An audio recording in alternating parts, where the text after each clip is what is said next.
জয়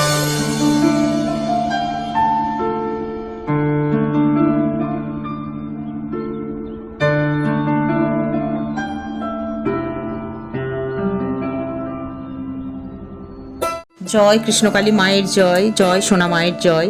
সোনা মায়ের আগের রূপ যারা দেখেছো, বর্তমান রূপ দেখলে চোখ ফেটে জল চলে আসবে। কিছু স্বার্থপর লোভী মানুষ সোনা মায়ের এই রূপ করেছে। কৃষ্ণকালী মায়ের মন্দিরে লাইনে দাঁড়িয়ে থাকতে থাকতে হিয়া জয়ী কখন যে মঙ্গলা মায়ের বাড়ি চলে এসেছে সোনা মায়ের দর্শন করতে, আমরা বুঝতেই পারিনি। ফোন করে জানালো এখন সকাল 11টা বাজে। 18ই আগস্ট, পয়লা ভাদ্র, রবিবার। ইতুর ঘর সংসারে তোমাদের সকলকে স্বাগত জানাই।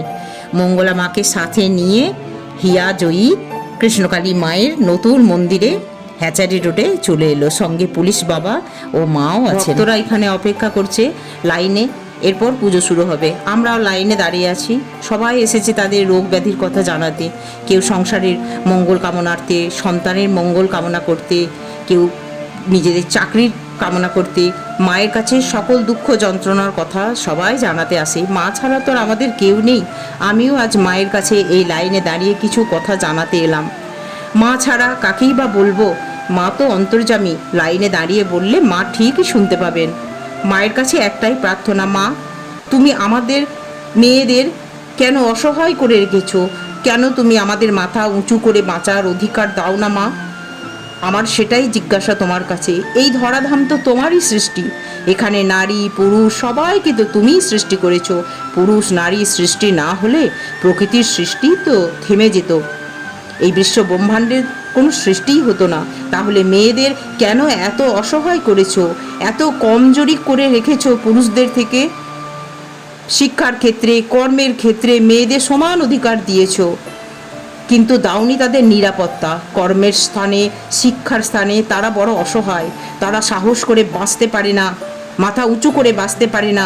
রাস্তাঘাটে একাকী তারা সাহস করে বেরোতে পারে না। সব সময় তাদের একটা ভয় কাজ করে।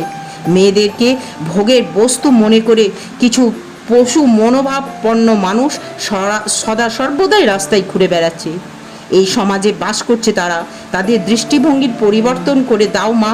মেয়েদের মানুষ জ্ঞান করতে শিখুক।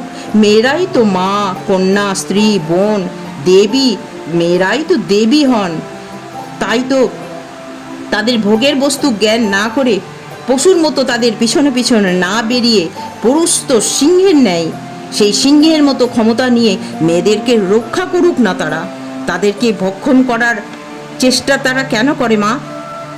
সেই মানসিকতার পরিবর্তন করে দাও মা। কৃষ্ণকালী মায়ের মন্দিরে হঠাৎ বৃষ্টি শুরু হয়ে গেল। ভক্তরা লাইনে দাঁড়িয়েছিল ছত্রভঙ্গ হয়ে।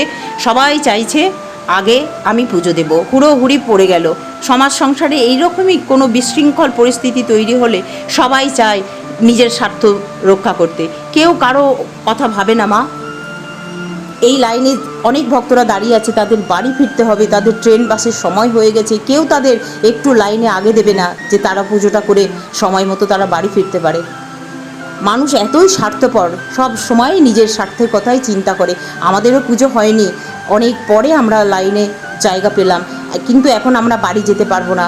2:30 বাজে, 2:05 আমাদের ট্রেন চলে গেছে। আবার ট্রেন 6:30। এতক্ষণ আমাদের স্টেশনে অপেক্ষা করতে হবে। মাগো, আমি ভাবছি সেই অবহেলার কথা। যার মা বাবা তাকে কত যত্ন করে মানুষ করেছিল, বড় করেছিল সমাজের মঙ্গলের জন্য, সেও তো নিজেকে সমর্পণ করেছিল সমাজের মঙ্গলের জন্য। তাহলে কেন তাকে চলে যেতে হলো আজকে? কারা তাকে চলে যেতে বাধ্য করলো? এর বিচার তুমি করো মা। তুমি ছাড়া আমাদের যার কেউ নেই। আমাদের মেয়েদের এমনই অবস্থা, সমাজে, সংসারে, কর্মস্থলে, রাস্তাঘাটে আমরা কোনো অন্যায় চোখের সামনে দেখলেও প্রতিবাদ করতে পারি না, করবার সাহস নেই। করলেই, প্রতিবাদ করলেই আমাদেরকে অপমানিত হতে হবে, লাঞ্ছিত হতে হবে, নিগৃহীত হতে হবে। আর ওই অবহেলার মতো ছিন্ন ভিন্ন করে আমাদেরকে পৃথিবী থেকে চলে যেতে বাধ্য করবে। আমরা যে বাঁচতে চাই মা, তুমি আমাদের বাঁচাও। তুমি ছাড়া আমাদের কেউ নেই। হাইকোর্ট, সুপ্রিম কোর্ট সবার উপরে আছে মায়ের আদালত। তাই আজকে ছুটে এসেছি মায়ের কাছে বিচার চাইতে। তুমি ছাড়া আমাদের এই বিচার কেউ করবে না। বিচারের আশায়, আজকে ন্যায় বিচারের আশায় গোটা পৃথিবীর তোলপাড় হয়েছে মা, ঝড় উঠেছে, তুমি ঝড় থামাও মা। কত অভয়ার মায়ের চোখে জল পড়ছে, প্রতিনিয়ত কতজনকে এইভাবে নিগৃহীত হতে হচ্ছে, কে তাদের খবর রাখে? মা, তুমি আমাদের মেয়েদেরকে বাঁচাও, আমাদেরকে মাথা উঁচু করে বাঁচতে দাও। আমরা চলে এলাম আলিশা বাস স্ট্যান্ডে। এখান থেকে টাউন সার্ভিস বাস ধরে এখন যাব নবাবহাটে। নবাবহাট থেকে আমরা বাস ধরে চলে যাব কাটোয়ায়। আর 6:30 পর্যন্ত স্টেশনে অপেক্ষা করতে পারলাম না, কাটোয়ার উদ্দেশ্যে রওনা দিলাম। আজকের ভিডিওটা ভালো লাগলে লাইক করো, শেয়ার করে দিও। তোমাদের সবার জন্য কৃষ্ণকালী মায়ের কাছে মঙ্গল কামনা করলাম। মায়ের কাছে একটাই প্রার্থনা, মা আমাদের মতো মেয়েদেরকে মাথা উঁচু করে বাঁচতে দাও মা। আমাদেরও বাঁচার অধিকার আছে, আমরা বাঁচতে চাই মা। আমরাও অনেক ভালো কাজে নিজেদেরকে নিযুক্ত রাখতে চাই। জয় কৃষ্ণকালী মায়ের জয়। খুব শীঘ্রই আবার তোমাদের সঙ্গে দেখা হবে। ভালো থেকো তোমরা সবাই।